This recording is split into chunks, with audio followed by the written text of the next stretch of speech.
Welcome to the Slow Home Studio. Today is part 2 of our 3-part look at a renovation in Ottawa by architect Andrew Reeves of Linebox Studio, and today we're going to be looking specifically at the kitchen. And the kitchen really is the heart of this house. The clients are both in the food industry. One is an executive chef and the other owns a coffee shop. And so it was really critical that not only should this kitchen look beautiful, but it really needed to function well. Yeah, and Andrew had an interesting strategy when he was designing this because he didn't move the location of the kitchen, and the only thing that he really did architecturally was he knocked out this stair and opened up that space, but he didn't remove the dividing wall between the formal dining room and the kitchen itself.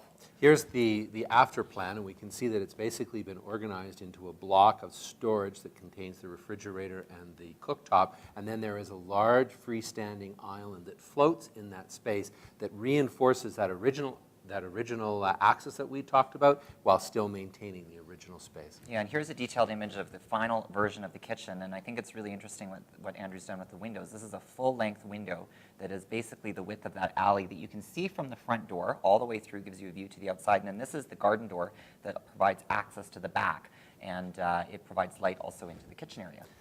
The key to this kitchen is this island because it's really a kind of double-sided island. One of them is the work surface here, and then we have a raised kind of shroud that wraps around the top and the side that is at eating bar height. Yeah, I think it's a really interesting concept because there's a little bit of storage that you can tuck stuff underneath, and in this case you can tuck dishes, and it's sort of like a commercial kitchen in the sense that that's where you plate the food. They actually said that they like to do that when people gather around the island. They like to plate the food and then serve it up.